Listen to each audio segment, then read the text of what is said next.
grief-stricken family mourns the death of its favorite son, John Fitzgerald Kennedy. Their anguish is shared by a disbelieving world, appalled at the brutality of the slaying of the 35th President of the United States.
I feel, based upon what I know now, there was what I would call a benign cover-up. Yes, there was. They were concerned about Oswald's connections to the Soviet Union and to Castro. And they were fearful that if the American public were to find this out, they could become so incensed that it could have possibly led to an atomic war. We have the right to know the truth. If we don't have the truth, everything we build on is a lie. It's like building a building on a false foundation. Sooner or later, it's going to crumble. I think we must know what happened in November 22, 1963, in order to be a democracy today. And until the truth is told about that day, then we don't know that they're telling the truth today. Allen Dulles, director of the CIA, until Kennedy fired him, was one of the commissioners responsible for producing the 26-volume Warren Report on the president's assassination. The American media were glowing in their praise of the report that concluded Lee Harvey Oswald was alone responsible. It was only under closer scrutiny that the superficiality of its findings became clear. The Warren Commission decided that there were 3 shots fired, and the first shot struck the president in the back, exited his throat, went on to strike Governor Connolly in the back and exited in his right chest, and then went through his right wrist and then wound up embedded in his thigh, and the bullet fell out at Parkland Hospital. The Warren Commission also decided the second shot probably missed and flew off into Dealey Plaza somewhere. And the commission decided that the third shot struck the president in the head and killed him. And that's the official version of what happened. And it's interesting, one of the early researchers pointed out that no witness at any time has ever described the assassination as having happened that way. Only the Warren Commission came up with that interpretation, and it's the single assassin theory. On the morning of the assassination, Bill and Gail Newman had gone down to Dealey Plaza with their children to watch the presidential motorcade pass. They were the closest spectators to the tragedy, and their account is echoed by many others who were there. The first 2 shots, I didn't realize what they were, but the third shot, after it was fired, I heard Mrs. Kennedy scream, "Oh no, they've shot Jack," and it was just sort of sent a chill over you. It was just terrible. I can remember seeing the side of the president's ear and head come off. I remember a flash of white and the red and just bits and pieces of flesh exploding from the president's head. At that time, I turned to Gail and said, "That's it, hit the ground." And we turned and hit the ground and covered our children. When the third shot was fired, I thought it came from directly behind towards the grassy knoll behind me. I based that primarily on the third shot from what I saw of the side of the president's head coming off and from the sound of the rifle, the report of the rifle. As the official story started coming out and hearing that the shots came from the building, these witnesses started to doubt their own ears.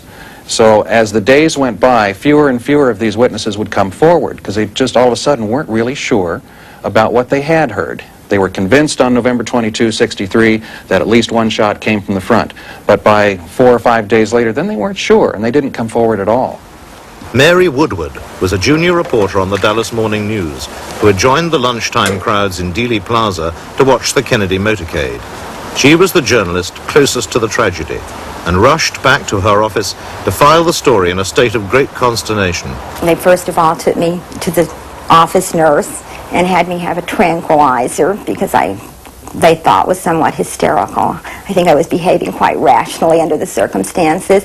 But anyhow, I then sat down and wrote the story immediately and actually had completed the story before the news was absolutely confirmed that he was even dead. So the story was absolutely my own impressions. It was not from anything anyone had said or what I had read or heard. Some things I have often said I would hate to swear before a court of law or before God, but one thing I am totally positive of in my own mind is how many shots there were, and there were 3 shots. The second 2 shots were immediate. It was almost as if one were an echo of the other. They came so quickly. The sound of one did not cease until the second shot. With the second and third shots, I did see the president being hit. I literally saw his head explode. So I felt that the shots had come, as I wrote in my article, from behind me and to my right, which would have been in the direction of the grassy knoll and the railroad overpass. Because it contradicted the sole assassin theory, Mary's eyewitness account was quickly pulled and her version discounted. Civic leaders, responsible people, whether it be the mayor, the managing editor of the paper, almost felt it a responsibility to kind of not rock the boat, perhaps. The neat answer was the version that came to be the most widely accepted, that there were 3 shots and they had all come from the school book depository building and they were all fired by Lee Harvey Oswald. We do know that the FBI, as the official investigative body for the Warren Commission, apparently collected all the possible evidence it could find that indicated Lee Harvey Oswald did it and did it alone. Other evidence that pointed to perhaps other people or other locations for shooters was either ignored or deemed to be mistaken or misinterpreted. I was interviewed by the FBI, but I did not testify before the Warren Commission. It's my understanding the reason I did not go before the Warren Commission was because in my statement that I thought the shots came from directly behind implied the shots were coming from the grassy knoll. This is something apparently the Warren Commission did not want to hear. They wanted to keep the direction of the assassination in the direction of the school book depository. On that tragic day in Dallas, the routine protection of the President of the United States was compromised from the very beginning, according to military expert Colonel Fletcher Prouty. What they call protection of the president is an old skill. I went to Mexico City in 1956 when President Eisenhower went to Mexico City, and by that I mean the security people went there more than a month early to look at every angle of the trip. There are rules and manuals on what we call protection. The Secret Service, that is an organization of limited size, is authorized to call any number of military people, and these are military people who are already trained to augment their forces in a case like this. There's no shortage of people. Ordinarily, a unit of military, I think was called a Special Group Number 113, would have come up from San Antonio, Texas, and would have been deployed all through the streets of Dallas, the important streets of Dallas. That was not done. In fact, the commander was specifically told he wasn't needed. You've all seen the picture of the school book building, you know, where Oswald is supposed to have shot the president. You notice in those pictures there are open windows. If the Secret Service had been there and had done their usual job, none of those windows would have been open. And had anyone opened one of those windows at that time, they would have been on the radio, they would have had a man in that room immediately, and the window would have been closed. You see, that's protection. That didn't take place. In fact, there were no Secret Service people on the ground around Dealey Plaza that afternoon. They were told they were not needed. There was further unprofessional conduct concealed at the time. The night before the assassination, most of the presidential bodyguard spent a drunken evening at this notorious Fort Worth nightclub, some staying until 5 a.m.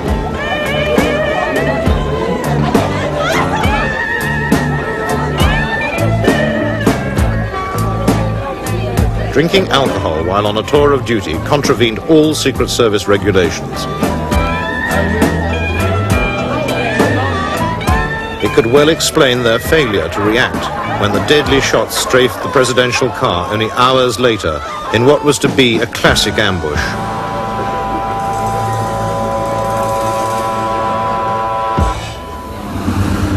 Instead of going straight down the street and then to the Trade Mart, he made this 90-degree turn and then another very sharp turn in front of the school book depository building. Now, the Secret Service have rules against that. The rules are that if the car is slowed down below 44 miles an hour, you must then protect it fully in other ways, such as not digressing and going around corners and all that, because when you slowed him around that corner, you opened up field of fire from 3 directions, behind him, to the side, and from in front, and of course he was killed right in that position that had been set up by the selection of that route. To this day, the gruesomeness of Kennedy's killing haunts those who were closest to the president.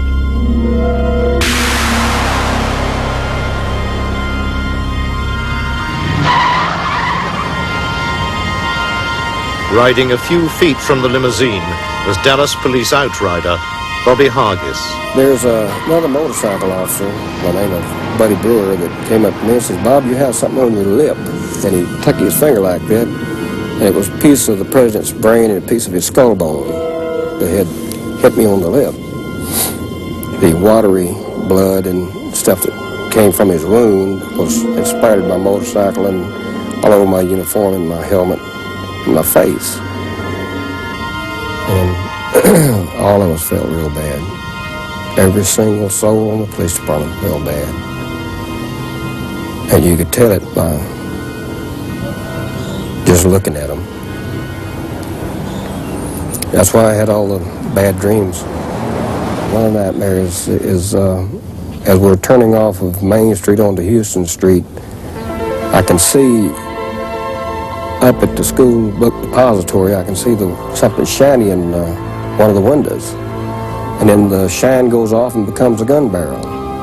And I turn around on my motorcycle to try to tell the Secret Service people that there's something up there, and I scream and I yell and they don't hear me. And I do this all the way until the president is shot and no one hears me.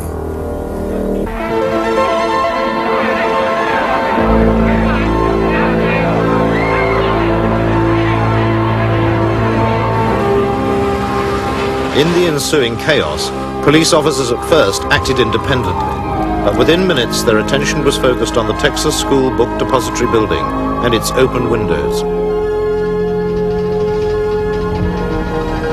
All the floors were systematically searched, but the first hard evidence was discovered in the southeast corner of the 6th floor by Dallas Police Detective Luke Mooney.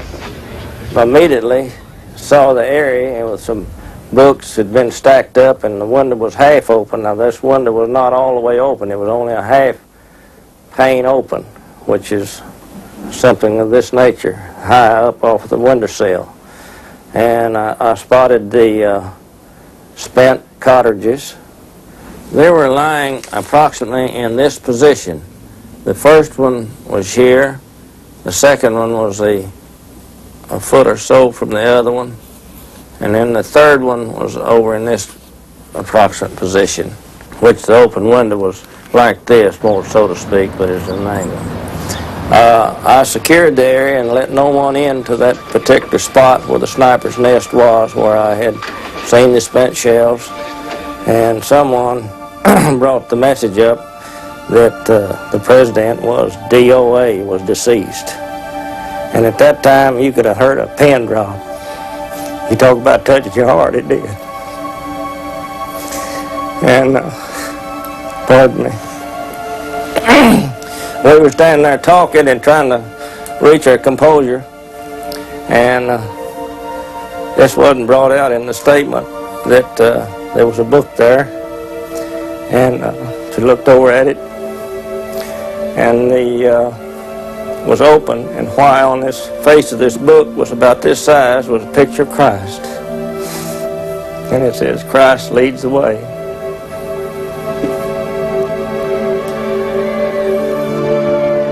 Outside Parkland Hospital, grief overcame the waiting crowd as the president's death was confirmed. The first to break the news was Senator Ralph Yarborough. I knew he was dead. I'd been around enough violence in my life to know he was a dead man. And the press came up and asked me what had happened. So I said, there's been a deed of horror. An excavator has sunk beneath the waves. I thought that would tell them, in effect, what had happened without my saying he was dead. We made valiant and unceasing efforts to resuscitate this man who was mortally wounded. And I think had we taken the opposite attack and said, oh, this man is dead, that even today people would be questioning and telling us stories about mortally wounded people who had been resuscitated when all hope was lost. So instead of taking that approach, we took the approach, let's save this man if we can, and we made what would be commendable, I think, even by today's standards, efforts to resuscitate him. State authorities wanted to do an autopsy, which is state law in the state of Texas, and the federal people wanted to take it back to Washington, D.C. And there was a lot of pushing, shoving, cursing. We would try to roll the casket out, and someone would grab it and try to roll it back towards the trauma room.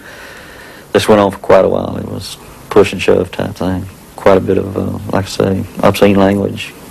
I had to hold on to the cross on the casket because of the friction that, where people's pulling it back and forwards. And I was scared to death. I was really frightened. I believe that if Dr. Rose had been allowed to perform the examination here, since his qualifications were impeccable, that much of the early confusion surrounding the wounds and the questions as to the direction and number of shots could have been settled quickly under the capable forensic studies which Dr. Rose would undoubtedly have performed. But we didn't have the opportunity to examine President Kennedy here. At Parkland Hospital, the Secret Service had won the battle for the president's body. With unseemly haste, they illegally removed it from Dallas and flew it back to Andrews Air Force Base in Washington. The new president had been sworn in on the plane and now made his first address to the nation. I know that the world shares the sorrow that Mrs. Kennedy and her family bear. But as Kennedy's coffin was unloaded into a hearse in full public view, it seems his body was surreptitiously being removed from the far side of Air Force One and taken away by helicopter. I ask for your help and God. Its most likely destination was Walter Reed Army Hospital for a covert examination of the president's wounds and the removal of his brain. This prevented a proper investigation of the fatal headshot at the official autopsy. Only a 5-minute flight from Walter Reed, the helicopter pad at Bethesda Naval Hospital, where the autopsy team awaited the arrival of Kennedy's body. Medical technician Paul O'Connor was there. I remember it being about 8 o'clock in the evening that we heard helicopters. I heard helicopters. And it sounded to me like there were 2 helicopters. Couldn't tell where they were coming from or where they went, but it sounded like they were landing. A few minutes later, the door burst open in the back of the hospital, and in came 6 or 8 men carrying a casket. America's finest forensic pathologists were not appointed to perform the autopsy of the century. Instead, naval careermen with meager experience of such work were chosen. As forensic pathologist, Dr. Cyril Wecht explains. Humes and Boswell were in charge of hospital pathology at Bethesda, just like hospital pathologists in civilian life. They had had no formal training or experience or practice in forensic pathology. It was incredible that Humes and Boswell should have been selected to perform this autopsy. Actually, these 2 doctors, Dr. Boswell and Dr. Humes, became commanding officers of a particular school, which was the school that I was attending. And their jobs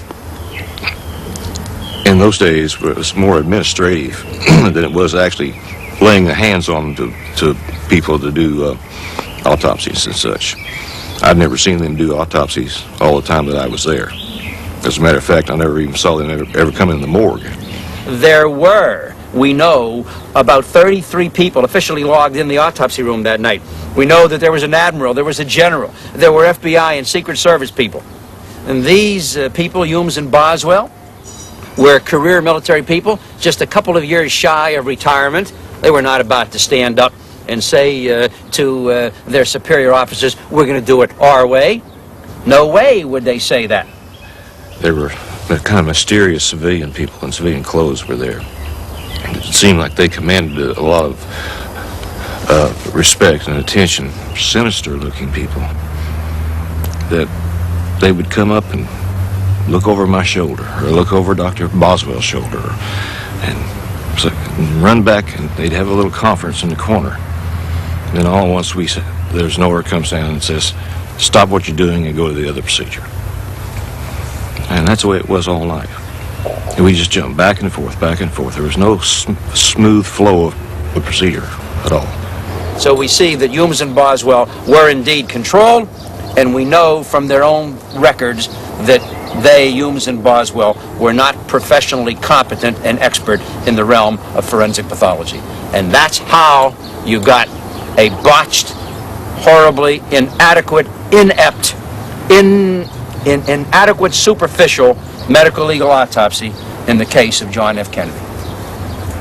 But manipulation of the evidence did not end with the legal autopsy. The National Archives in Washington received a metal tray containing all the vital medical materials relating to the case, including the president's brain. An inventory check 3 years after the assassination revealed that these items had vanished. In that inventory of October 30th, 1966, that metal tray containing the brain and the Kodachromes and the microscopic autopsy tissue slides are no longer listed. So somewhere between April of 65 and the end of October 66, these things were literally taken illegally, stolen, removed from the National Archives. And to this day, as we sit and talk, nobody in the United States government has ever accounted for these missing items. Can you imagine? Can you imagine what this would mean in a routine murder case? I can tell you, as a forensic pathologist testifying in a courtroom, if I came in a murder that not many people cared about, and the other side was asking, where is the brain, and did you examine it, and what did you find, and so on, and I said, well, I chose not to examine it. Where is it? Can you examine it today, or our experts want to examine it? Well, I don't have it any longer. It was discarded, or so on. You know what would happen to that case, probably? The judge would throw it out of the courtroom. But in this case, the government hasn't been concerned, and my colleagues in forensic pathology were not concerned, and yet there's not one of them would ever tolerate that kind of aberrant, unacceptable, unethical, immoral, and illegal procedure or policy in his own office. Not one of them. But in this case, it just rolls off their back, along with the acceptance of the single bullet theory and all the other things. In the confusion following the assassination, the police arrested a dozen suspects in and around Dealey Plaza. All were later released. 3 of those taken into custody were discovered in the marshalling yards close to the book depository, hiding in a railroad boxcar which was about to leave the area. No official record exists of who they were or what they were doing, yet their arrest was widely photographed by the press. They have become known as the Three Tramps. It was determined in late 1970s and early 1980s that one of the three tramps, the taller of the three, bore a striking resemblance to a man by the name of Charles V. Harrelson, who was convicted of killing a federal judge in San Antonio, Texas.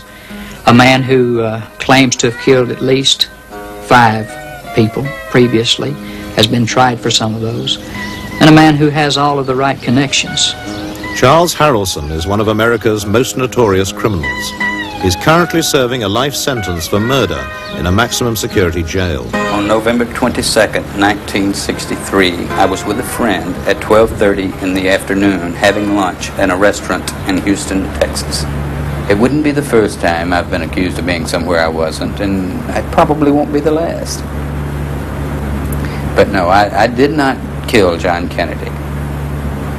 He's connected to organized crime figures, the Dallas Underworld, Santos Traficante, Carlos Marcello, R.D. Matthews considered the strong-arm man in Dallas in 1963, and Ruby claimed that he was his best friend.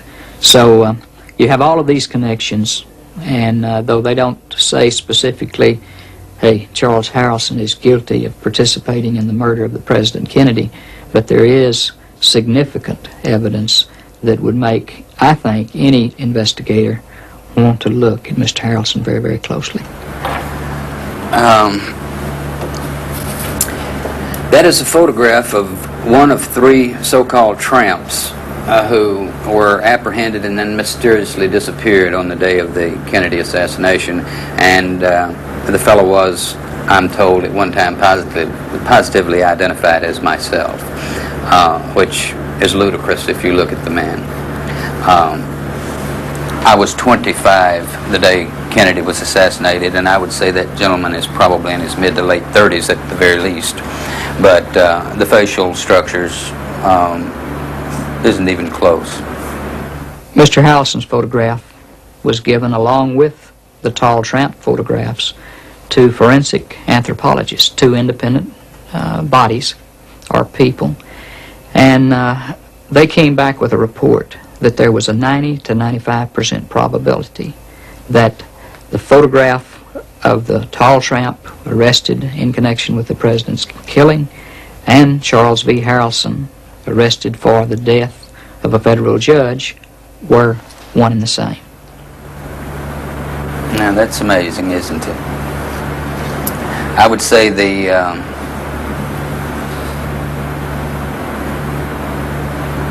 that is closer, much closer, but I'm sure that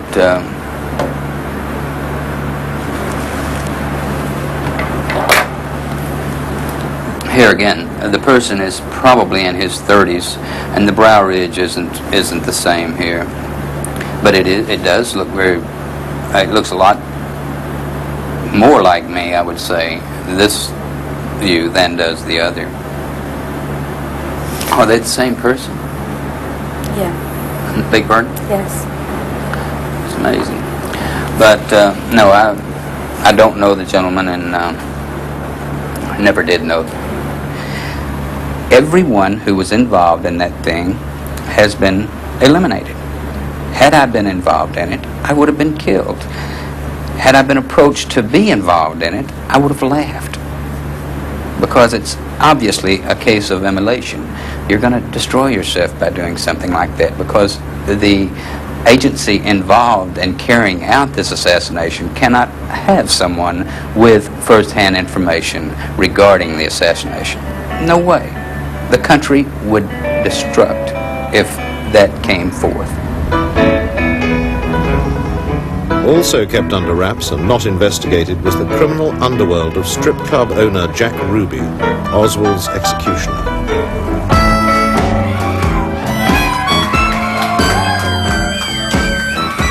Vital areas of his illicit operations in Dallas, New Orleans and Cuba went unexplored by the Warren Commission. But Ruby's twilight world held many of the secrets behind the assassination. At Parkland Hospital, minutes after the tragedy, one member of the press corps who knew Jack Ruby well was to have an extraordinary encounter. Reporter Seth Cantor.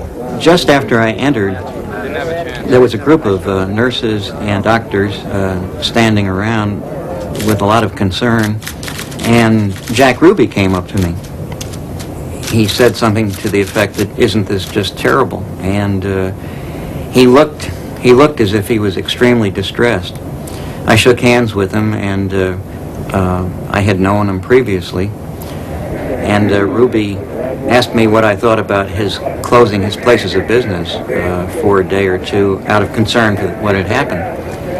And I told him I thought that was a good idea, and to please excuse me, I had to go on. I guess that encounter with Ruby took maybe 25, 30 seconds. It was very clear to me who I had talked to, and who I had called by name, and who had called me by name, and who I had shaken hands with and everything. But when the Warren Commission report came out, they said that probably under the stress of everything that was going on, that I most likely was confused and that I talked to Ruby at the police station several hours later. Ruby denied he'd been at Parkland, and the Warren Commission believed him rather than Seth Cantor. I was dismayed when I picked up my copy of the Warren Commission report and discovered what they had decided about my testimony. And among other things, I immediately began to wonder, who else they had talked to who they chose not to believe and why. A pristine bullet, which the Commission was to allege had wounded both Kennedy and Connolly, magically appeared on a stretcher at Parkland. Jack Ruby's coincidental appearance inside the hospital was not the only fact the commissioners chose to ignore. They certainly didn't want to go into the fact that members of the United States underworld were dealing with the CIA in connection with plans to get rid of Castro. Lyndon Johnson was very anxious for the Warren Commission to complete its work, to button things up and get out a report. And they were not anxious at all to open up areas of doubt or areas which needed further investigation. And one of those areas was the Jack Ruby business. Ruby claimed he acted on impulse when he shot Oswald. His real motives were never explored. The Warren Commission believed everything Jack Ruby chose to tell them, including how he penetrated the basement security of Dallas Police Headquarters in order to kill Oswald. I don't believe that Ruby entered the basement of the Dallas police station by way of the ramp from Main Street, which is the fiction that came about not long after he was arrested for killing Oswald. The policeman on duty at the top of the ramp was given a lie detector test, and he insisted that Ruby did not pass him at any time, and the lie detector test given by the police department bore that out. Jack Ruby did not come down that ramp. I'll go to my grave saying he didn't come down that ramp. If anybody could have ever proved to me beyond a reasonable doubt that he came down that ramp, I feel that I was man enough to admit, yes, maybe I made a mistake or was negligent in some area. But no, nobody's ever proved that to me, and I'll go to my grave saying that man did not come down that ramp. Only 4 minutes before he gunned down Oswald in the basement, Ruby had been at the Western Union office on Main Street, cabling money to one of his strippers. According to the commission account, he then walked down the street and simply slipped down the basement ramp unnoticed by Officer Vaughan, a view denied by researcher Larry Harris. Well, clearly, Jack Ruby did not enter the basement via the Main Street ramp, as the Warren Commission concluded.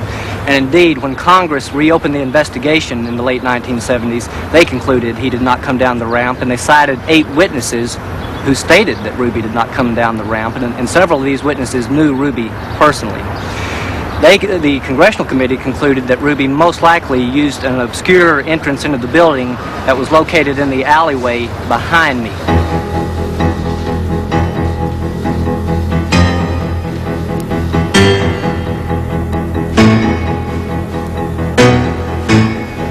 From there, he would have proceeded into the lobby to an unlocked door that led directly into the basement.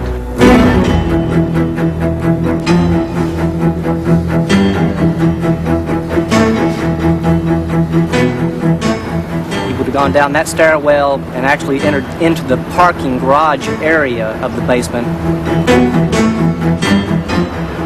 and proceeded toward the railing, up through the railing and into the spot where he was standing when he lurched forward to shoot Oswald.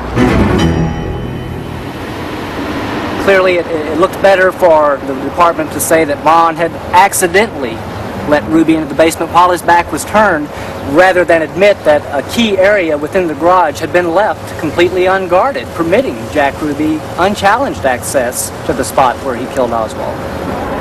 Larry's conclusions are supported by the immediate comments of several police officers recorded by live TV cameras just after the shooting. And this man came from behind this camera or from this corner and just dove out of the crowd. He came from behind that car, that green car there. He jumped up over the rail. Patrick Dean was the head of security in the basement and was aware very quickly of the predicament he was in. As Ruby was being subdued, Dean remarked to Ruby, "Jack, "Goddamn, you've got me in one hell of a fix." So Dean was immediately aware of his predicament and, of course, began immediately maneuvering to put the best possible light on the situation. There was about 15 to 20 men that had searched this place prior to 30 minutes. In fact, searched it twice, about an hour before and then 30 minutes before. The late Patrick Dean was adamant that the only way Ruby could have gained access to the basement was via the Main Street ramp. I'm positive that door leading from the City Hall proper into the basement was locked by the maintenance man in my presence that day on the inside of the basement side. And I also had 2 men stationed at that door. But I am positive that door was locked. Now, that door possibly could have been opened by someone from the other side. However, no one did come through there because, as I say, 2 men were stationed there as guards for that particular door that led from the City Hall proper to the basement. 2 reserve officers who'd been stationed there earlier that morning had been reassigned to points outside the building directing traffic, so that this left an area of vulnerability from the stairwell to the point near the railing where Ruby shot Oswald. The police blundered with Oswald's murder, but the security of the president had been a Secret Service responsibility. The Dallas police had been powerless to prevent the assassination. They were also powerless in carrying out a proper investigation afterwards. We have the evidence, they claim, of 3 bullets being fired at the president, 1 hitting the Governor Connolly. Well, policemen would take those hard bits of evidence and begin to put this thing together, and first of all would show that they could not have done the damage they did, the lethal damage they did, with only 3 bullets. If you come to this conclusion and you do it accurately by physical evidence, you throw the entire Warren Commission report out. The policemen working on the street are accustomed to solving murders, and they would go right ahead of it with it unless somebody stopped them. So somebody stopped them, there's your cover-up. The FBI in Washington had at first given their full cooperation to the Dallas police. Their field agent in Dallas, in charge of the Oswald file prior to the assassination, was James Hosty. He was directed to help the police in their initial interrogation of Oswald. But within hours, these orders were changed. I was approached by one of the senior agents from the counterintelligence squad and was told that there were now new orders, and I was not to talk to Oswald anymore, and I was not to cooperate with the police department in any manner concerning Oswald's background. I have since determined that those orders came directly from Assistant Director William Sullivan, who was in charge of the Foreign Counterintelligence Squad. He was also the person who had direct liaison with the National Security Council. The National Security Council is the President, the Vice President, the Secretary of State, and the Secretary of Defense. That's about as high as you can get. Hosty's Washington superiors knew much more about Oswald than they were willing to divulge. Consequently, his surveillance of Oswald had also been based on incomplete information. I was not aware of the fact that President Kennedy, through the CIA, was attempting to overthrow Castro, and that Fidel Castro had threatened President Kennedy. Had I known this, I would have immediately been concerned about Lee Oswald, because we knew he was pro-Castro. Had I known this, then we could have put a whole different light on the situation. It was here in Neely Street that Hosty first attempted to contact the Oswalds in March 1963. His visit was routine because of their links with Russia. But they had moved on. Later in the year, Hosty spoke to Marina alone, prompting an angry note from Oswald, hand-delivered to the FBI 3 weeks before the assassination. The note, which I subsequently determined was from Lee Oswald, was unsigned. It was quite short. It just said, if you want to talk to me, come talk to me. Don't bother my wife. I don't want you talking to her without my being there. If you don't cease and desist on this, I will take this up with the proper authorities, or words to that effect. I had thought it was somebody else at first and just put it into my file drawer until I had a chance to look into it further. Late on the afternoon of November 24th, the day Oswald was killed, I was told by Supervisor Ken Howe to go to the office of Gordon Shanklin, the agent in charge of the Dallas office. He wanted to see me. I was called in there, and Gordon Shanklin reached down into one of his desk drawers and took out the note and handed it to me and said, "Here, I don't want to ever see this again." He said, "Oswald is dead now. There can't be any trial." Now, this was the reason why it was legal to get rid of this note at this time, since there was no trial, and President Johnson was adamantly opposed to any hearings. The FBI then felt it was all right to dispose of this note. I then tried to tear it up and throw it in the wastebasket. Gordon Shanklin said, "Don't get it out of here. I don't want to ever see it again." So I then took it out, and I was going to burn it, but that would have been a little bit messy, so I thought it would be much easier to flush it down the toilet, and that would get rid of it permanently. It wasn't till a week later that President Johnson gave in to congressional pressure and called the Warren Commission together. Of course, by this time, the FBI and probably the CIA and the Navy Department and the State Department had suppressed a lot of different things, and this was one of probably many of them. Miami, Florida was the city visited by President Kennedy 4 days before his death in Dallas.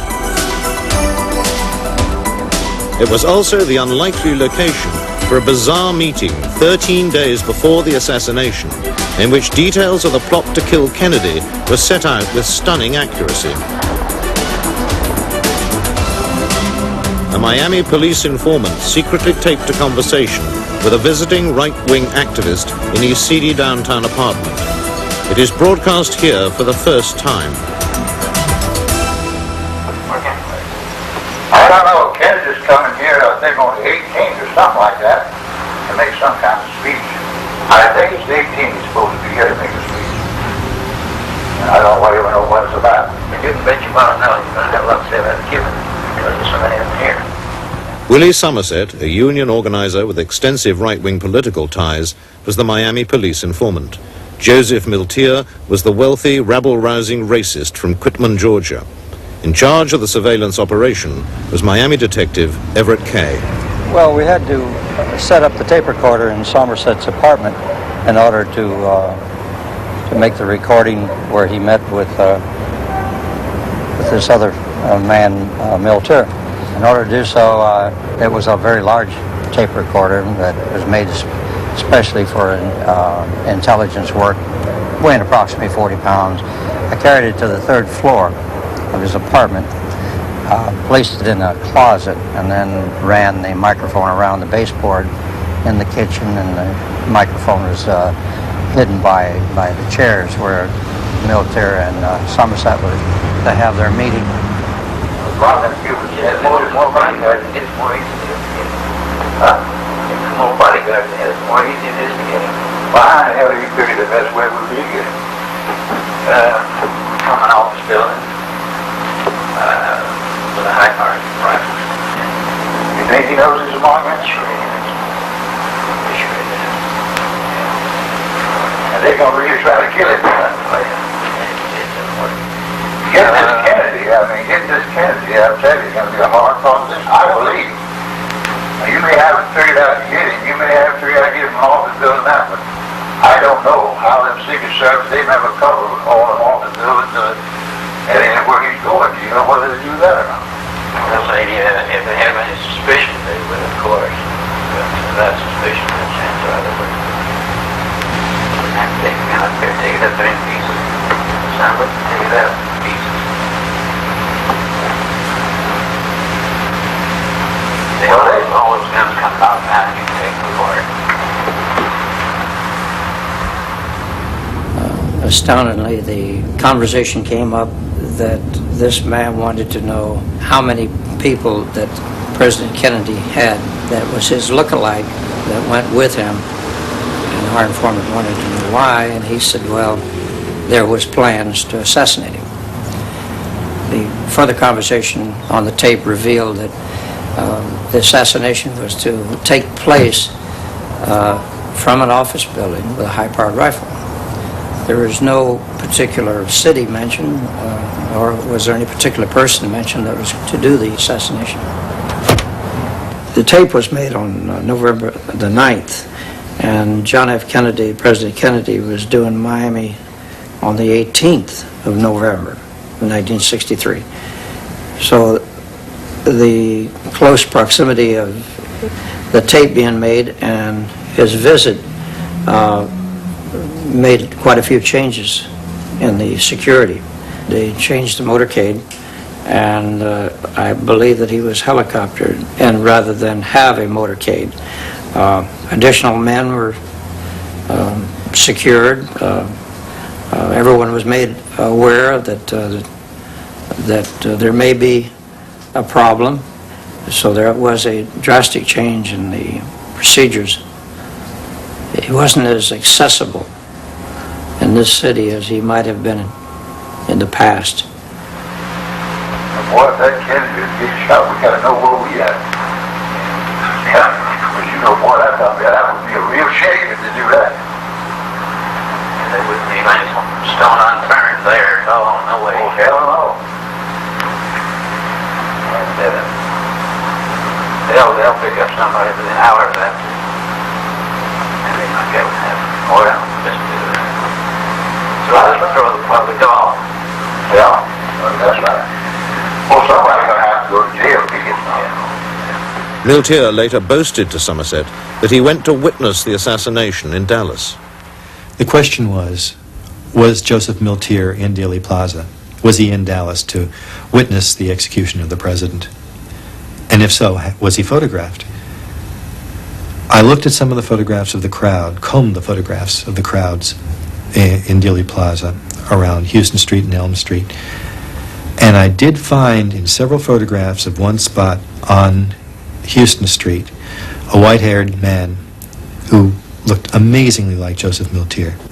In my opinion, given the measurements of the ears, the eyes, the nose, the mouth, I'm convinced that the man in the photographs is Joseph Miltier. We know that he made a phone call from Dallas to Willie Somerset, the informant, that day, saying that President Kennedy would never again return to Miami. Therefore, it is likely that he was there. And given the nature of this and the way Miltier felt about the president, it seemed very likely that he would indeed be in Dallas. We thought we did a good job and was very grateful the fact that it did not happen in Miami. It could have very well happened in Miami, as it did in Dallas. So it touched each of us very, very closely, particularly myself, as hearing the words that they were going to assassinate President Kennedy. Well, how the hell do you figure the best way would be to get from an office building with a high margin rifle? And they're going to really try to kill it. Miltier was interviewed by the FBI and then released. He perished in a mysterious house fire a few years later. The Warren Commission ignored the Miami connection and a further opportunity to determine the truth. It is important to all of us to find out what really happened to President Kennedy, because what happened to him could happen to anybody else. If a conspiracy can kill the President of the United States, who among us is safe? The people who know something, why don't they just bring it out and tell the truth? Why lie about something? Somebody knows that they're lying. I know they're lying. Why? If they lied to us, how much are they lying to us in other areas? And if they're lying to us, can they do it again and again and again? And if so, this is not a democracy. This is a hierarchy, a government or a people ran by certain powerful individuals who have the ability to dispose of anyone who's not going along the party line, so to speak. Not a whole lot different from what I was taught occurred in the USSR all these many years. The truth is the most important thing.